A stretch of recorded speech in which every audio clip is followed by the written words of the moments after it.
Hello everyone, Eric here again, and this time I'm going to share with you the process I go through to add expression when learning piano pieces.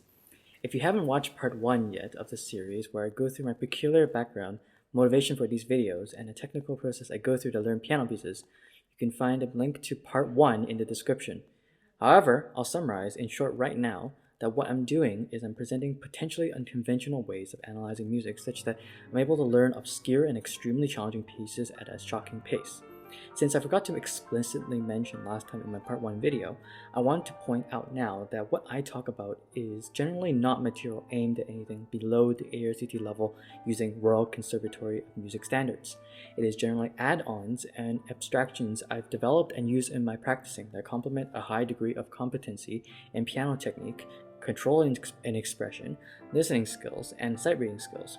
So, it is recommended that you consult a piano teacher to teach you the fundamentals before thinking about things like I will describe, or else you'll not have a sufficiently stable basis to experiment and play around on. So, anyway, without further ado, let's jump into the topic of this video. In the first part, I went over an excerpt from Le Jardin Parfumé by Kaikasur Sarabji to describe some of the technical features I use to mentally process music. This time, however, I'll be using an excerpt from Gulistan, yet another work by Sarabji I'm currently working on, to go over adding expression. The recording you'll hear in a moment, just FYI for typical viewers of this channel, will be something I recorded solely for the purpose of this video. You'll notice that the complexity of the passage may be a bit mind-boggling, but I'm doing this so that, relative to most music that's out there, not much else will appear that complex to work with after this video. I'll be presenting my ideas in an unorthodox way in this video, which contrasts with how I did part 1. Instead of providing you with rules and suggestions that are ambitiously all-encompassing of all music in existence, I will instead provide excruciating detail into the expressive qualities I've integrated into the excerpt from Gulistan. Then I will review the details I've provided, which provides a concrete basis for you to understand, and finally present to you truly some generalizations and tips for musical expression, which I have found to transcend all musical errors, which enable me to interpret and learn music quite flexibly. However, I will do this in part 2b, since there is enough context for you in this video to think about first before hearing the next video, which is like the answer key to this one. The reason for me doing this is that it is extremely difficult, if not impossible, to verbally summarize all features of musical expression such that you cannot find any counterexample to the rules I propose. This is because music shares a similar amount of complexity as human experience, as much of music is meant to depict human experience. It is a way of communicating feelings and ideas to others, and theoretically, would you think a person can write music if they cannot even imagine or preconceive what they're writing? Unlikely, since there is always inspiration to writing music, whether that be emotional or purely technical. So, exhaustively summarizing musical expression is better achieved through aggregating a ton of examples. Like a machine learning model, feeding it copious amounts of data will allow it to find patterns, but unfortunately, before any of the model's training occurs, the patterns are likely too complex to describe, leaving us with a conundrum. However, all is not lost. What is possible to describe is purely technical, context-free patterns. As a practiced and experienced pianist, these are actually quite apparent even without thinking about what they realistically correlate with. Like with books and TV shows, you've probably seen diagrams which illustrate what good templates for plot structure and character development is like, stripped of all context. It is completely like this for music as well, though it is more of a parallel. Music should be thought of as telling a story. There is an introduction, rising action, partial resolution, climax, final resolution, to describe the simplest model. Most of Sarabji's music is then like a 10-season series, except everything should be planned beforehand, and reinstallments of the show is not dependent on user popularity and project funding. This is an example of one context-free framework that can be described. The others I will be going through require more data to adequately understand. So let's start with that first. As I indicated earlier, here's the excerpt I'll be going through.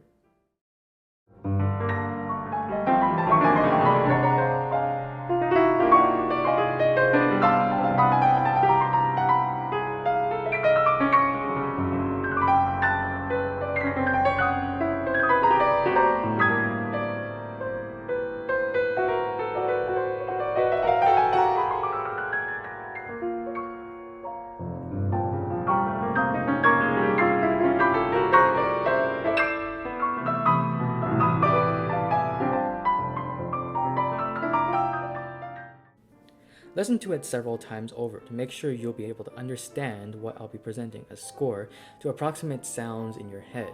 It will make what I suggest seem more plausible. As well, just for simplifying things a bit, for the sake of most people's comfort, notice that even though there are constantly 4 staves to simultaneously read from, it is actually a fact that the majority of gulistan, only 3 staves have simultaneous activity and 4 staves represent a minority. Lastly, to finish up setting the context of the video, note that what I say is my interpretation. Sarabi's music in general is very open for different ways of rendering things, so I fully expect that some of you might disagree with how I apply my ideas, but keep in mind that as long as what you do is justified, just like how I'm going to justify what I'm doing, it is worthy of consideration as well. Okay, here goes. You might not understand everything I'll be talking about, but that is the essence of this presentation. I want you to have an accurate impression of what adding expression is like before making hasty generalizations, but I'll reveal to you my answers in the next video.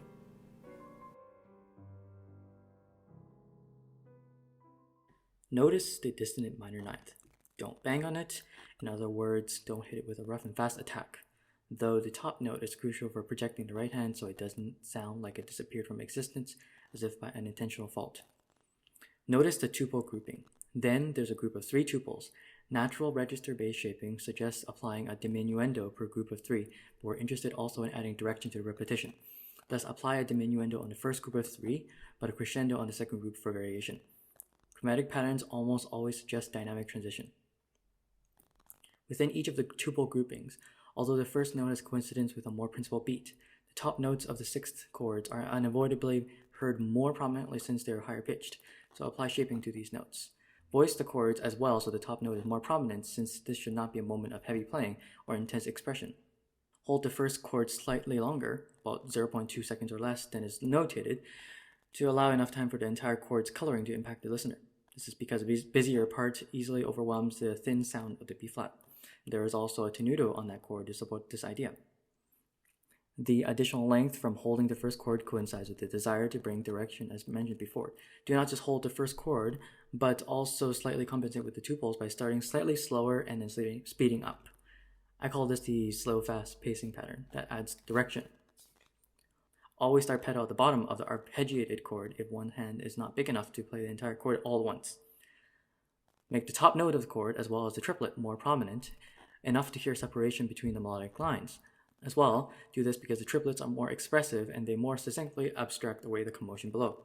While the top note of the chord is more prominent, since the chord is intended to be held and the busyness of the notes might obscure the held chord, then the body of the chord still needs to be played loudly to compensate.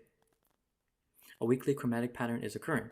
It is very important to make sure the moving parts sound grouped as a consistent set of voices without aberration, largely unrelated to the triplet, as intermediate chords formed between the lines can form undesired harmonies apparent to the ears that clash with the held chord.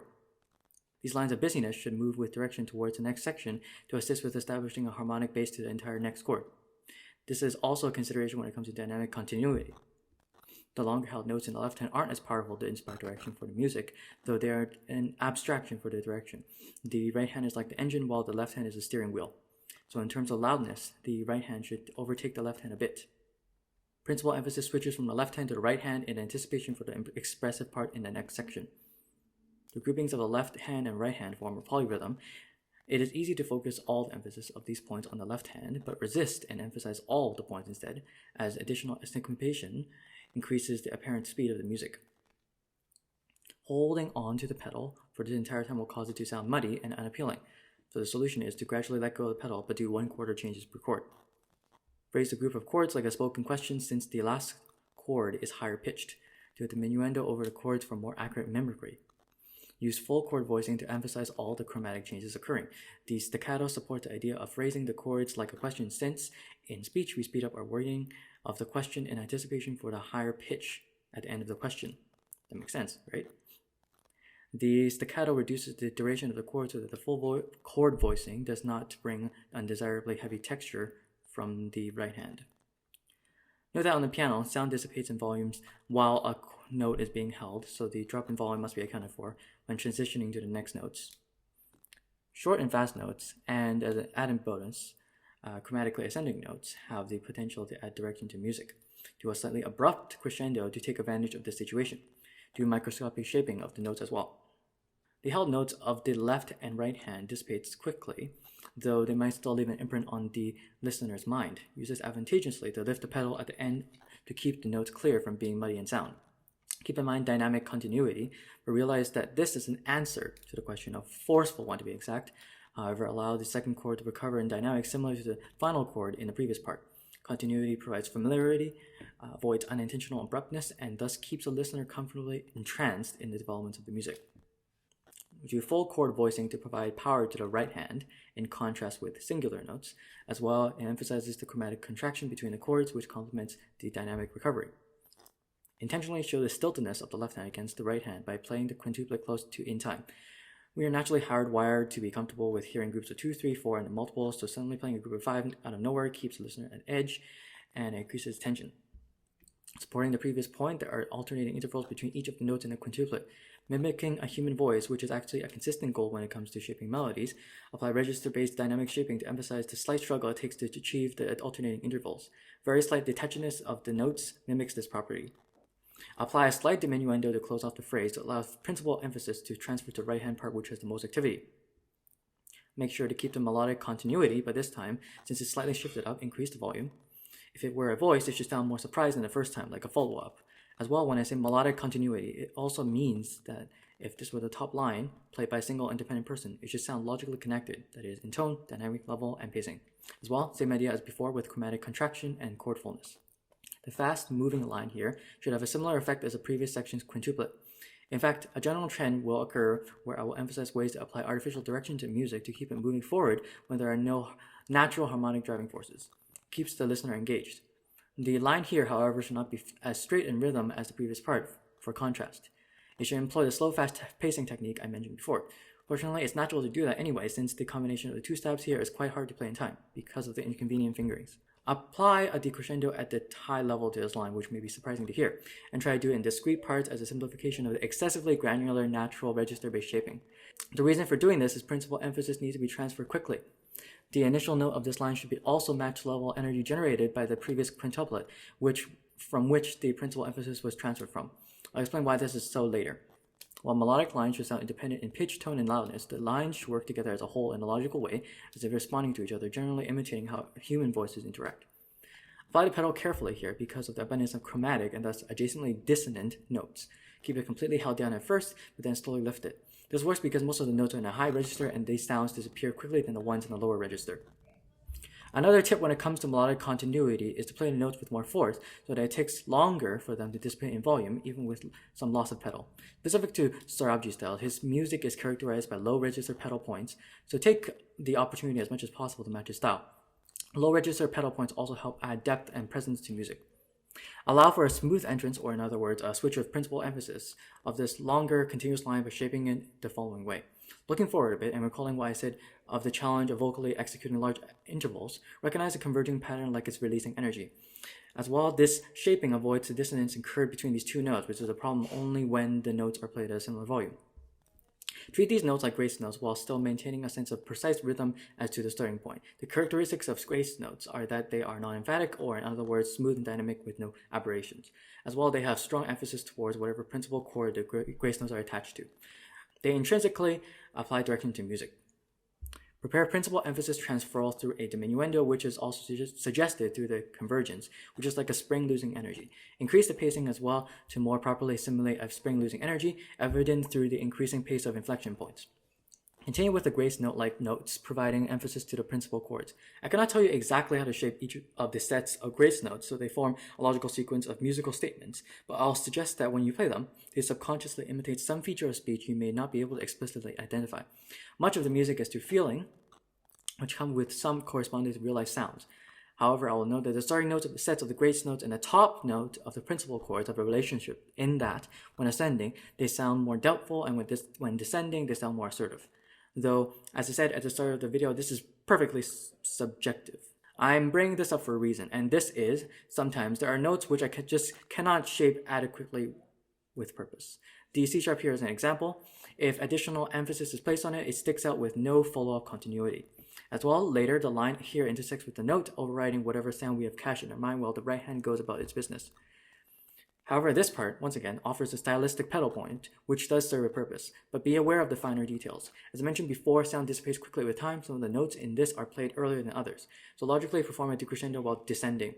Since Sorabji intends for the ribbon of notes here to sound like a solid chord, this detail helps achieve that by taking dissipation time into consideration. I have to be honest though, I sometimes forget about this since it's such a minute detail. Dynamic continuity. I'll mention that at the start of the next part, there is a high tension point, so both the left and right hand need to work together to achieve that. You can see for your left hand how this is just a variation of something we've seen before, except with more activity. You can employ this feature to your objective, just like the spring analogy before, except it offers more directional movement than before. I'll put in some shaping to show what I mean. Finally, in anticipation of a two-handed solid chord in the next part, there should be motivation to once again provide dynamic continuity. So the idea is for both left and right hand to undergo decrescendos that convert to a similar dynamic level for the two-handed chord to sound full and solid. Hence why in the recording you'll notice how both hands seem to take the role of principal emphasis. It is for dynamic continuity. Though as a general rule, because of the distribution of register for the chord, notes higher in register are always played slightly louder to compensate for a dissipation factor. I'm going to show what this entire page looks like with all the notes so far.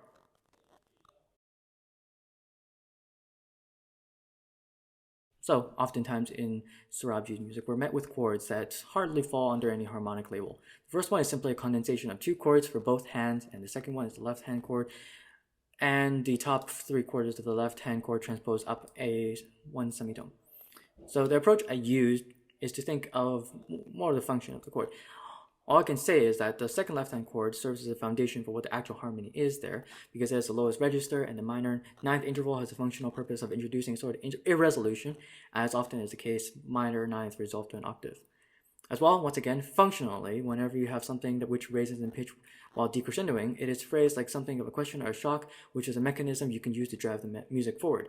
Irresolution, like in books and TV shows, keeps the content interesting for the audience. I suggest not playing the rhythm perfectly in time here, but slowing the delivery of the second chords, because otherwise the abruptness would sound kind of out of place and dissimilar to the overall flow, since the music has not built up to allow such abruptness. As well, since there was almost unavoidable delay to the playing of this note to allow the initial chord to resonate with the listener more, use slow-fast pacing pattern to recover lost time. Like as I said before, since the second chords are played later, then to account for the dissipation factor of the first chord, they should be softer. Since the C was part of the chord, it played a contributing factor to the holistic impact of the chord, but it did not stand out, and it shouldn't, since an individual note that's been brought up may weaken the overall impact of the chord. Thus, it should be expected that the volume of the C be soft, so for dynamic continuity, start the D quieter. Whenever you have short concave counterpoint like this, it's an opportunity to apply some dynamic bass direction. However, also have slightly larger scale shaping as well, since excessively granular shaping becomes irritating to listen to. The reasoning for it is because that the crunchiness of the short concave counterpoint there maintains the tension produced from the initial chords. Repetition often suggests shaping, since it can be thought as the extension of a long-held note through repetitive application. As well, since the piano cannot increase the volume of the note while it's being held, like how a lot of other instruments can, then repetition fills that need. Since there is a clearly visible accent here, we can assume we need to crescendo towards there. The repetition itself is not that interesting, as it only serves in the background to build tension, so the logical thing to do is to find something that is more interesting, which are the moving notes within the chord. Again, apply a direction to the short concave counterpoints. Keep the right hand lighter than the left hand, since the repetition requires attention and dominates the flow of tension. There is transferal of principal emphasis happening here. When deciding whether the right hand should be crescendoing or decrescendoing, consider that we want to match the shaping of the repetition and phrasing in the left hand. Thus, to not be intrusive of what the left hand is doing, it makes sense to decrescendo and match left hand's resolution. However, since the right hand becomes the most active, another transferal of principal emphasis should occur here. Notice that the texture becomes more heavy because the left hand notes are held under pedal. Since this chord is meant to be held, we want the sound to continue projecting despite the increase in texture potentially obscuring it because of its higher register. Hence, retrospectively, you might alter the strength of the decrescendo so that the resolution isn't too quiet, but still sufficient to project and not dissipate too quickly. Another thing that can be done is to start the initial notes quieter with more muted voicing of the chords, again to do a smooth transfer of principal emphasis. However, keep the emphasis of the lowest note since it provides a sort of pseudo pedal point when combined with pedal. As well, a cool effect is that it'll harmonically blend in because of the dissipation factor of the first chord. Except this time, it also enables the differentiation between the lines, almost to show a difference in voicing. Another point to add is that we want this chord to be half resolving but still delicate in sound. Let us decompose the function of each note. For the left hand, it serves as a harmonic basis. For the right hand, the key thing to consider is the dynamic continuity with the ascending scale passage. As well, this is mainly the note that most people hear in their head while listening, so project it more, or in other words, have a more firm tone. Lastly, a trick that you can use to subvert expectation is to actually play the chord very slightly louder than the dynamic resolution would suggest. This is yet another directional technique that pushes the music forward as if it sounds like a build-up towards something rather than an uninteresting resolution. Apply shaping. A clever way to see the construction of the scale passage is to treat direction-based movement as several melodic entries. As well, transformation into interval movement satisfies this criteria as well. Shape it accordingly, but a tip is to make the first note of each melodic entry louder to create a cascading effect.